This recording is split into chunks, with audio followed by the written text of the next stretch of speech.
यहाँ तल चाहिँ पुरा बोटिङ गरिरहेको देखिन्छ यहाँ चाहिँ। र हामी चाहिँ यहाँबाट केही बेरमा आधी घन्टामा चाहिँ आधी घन्टा पछि चाहिँ हामी यहाँनिर मोहिनी झरनामा पुग्छौँ। र अहिले चाहिँ हामी गइरहेको छौँ। मेरो साथीहरू चाहिँ अगाडि पारिपट्टि देखिन्छ। घाम पनि निकै लागि नै रहेको छ। जे होस् पानी चाहिँ सुकेको रहेछ यहाँ ड्याममा पनि पहिलेको भन्दा। अनि अब एक महिना पछि चाहिँ असार साउनको बेलामा चाहिँ पानीहरू निकै यो बढेको हुन्छ।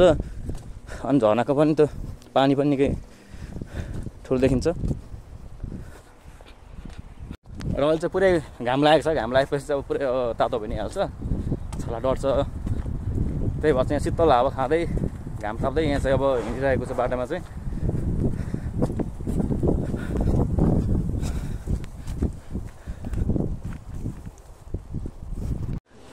यो पुलको नाम कसलाई थाहा छ? नाम कसैलाई थाहा छ छैन? नाम पुलको नाम थाहा छैन, मलाई पनि थाहा छैन वास्तवमा नै।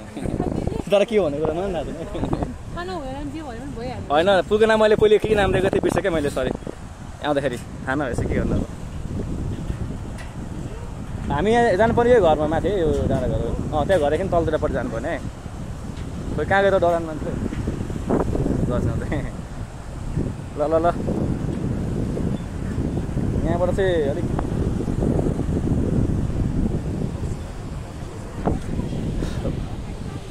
300 मिटर लामो होला लेन्थ पुलको लम्बाइ चाहिँ।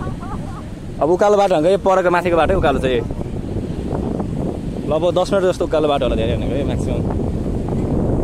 पानी पर्ला जस्तो हो नि त यहाँ त। ल हेर्नु त पानी पर्ला जस्तो हो। माथि कालो छ बादल हेर्नु त, पानी पर्छ चान्स धेरै छ यहाँ। छाता ल्याएन नि मैले त। लुगा छ, ब्याग छ। ए छाता कस्तो छ? ए छाता सपाटीमा बस्छ अरे। अहिलेको ड्याम यहाँसम्म चाहिँ थाहा छ? यहाँसम्म ड्याम हो, डिएम ड्याम। के त पानी माथि आउँछ यहाँ चाहिँ लागे ग्रस पनि देखेँ यहाँ। ल ल ल ल ल अब चाहिँ हामी यो झरनातिर आइपुग्यौँ। झरना मोहिनी झरनामा मोहिनी लगाएर आइपुगेको छ हामी यहाँनिर। ठ्याक्कै फेरि पनि झरना त अलिअलि सुकेको रहेछ, त्यही पनि पानी परिरहेको छ अहिले यहाँनिर। झरनाको क्वान्टिटी बढ्छ यहाँनिर एकछिनपछि।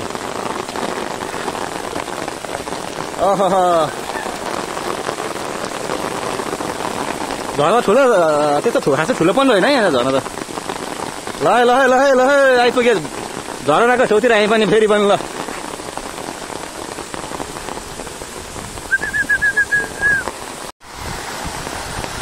ल हामी चाहिँ झरनाको यो ठ्याक्कै छेउमै आइसकेको छौँ यहाँनिर झरनाको छेउमा। त्यही पनि छाता उडिरहेको छौँ यहाँनिर हाइटमा यहाँनिर पुरै। भनेपछि अब पानी परेको छ झरनामा आयो भने भिजौँ भने पनि अब अलरेडी भिजिहाल्यो त्यो अरे। भनेपछि छुट्टै रमाइलो भएको छ यहाँनिर। पानीमा अलिअलि हल्का भिज्दै भए पनि तर झरना छेउमा छ यहाँनिर। हावा पनि निकै ठुलो परेको छ यहाँनिर म हो।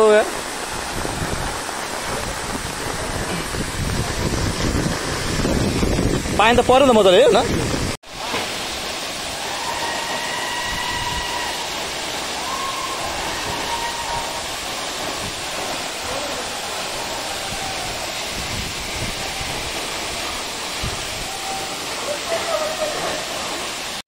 ल यो चाहिँ मोहिनी झरना ल। पुरै पानी त खासै खासमा सुकेको भए पनि पानी परेपछि ठुलै बढ्ने भयो। पानीको यो छाल चाहिँ पुरै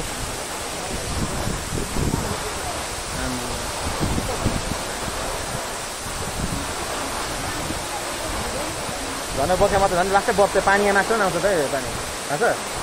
थोरै ढुङ्गा पल्टा चाहिँ निकै ठुलै पानी आउँछ क्या यहाँनिर पुरै। आउँदैछन् आउँदैछन्।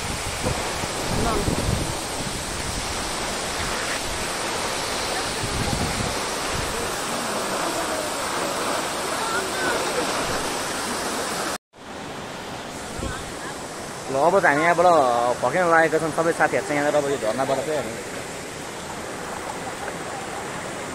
पानी नि ठ्याक्कै रह्यो पनि अनि खेली पनि सक्यो स्विमिङ। अनि जे रमाइलो नै भयो यहाँनिर सबैजना साथीहरूसँग चाहिँ।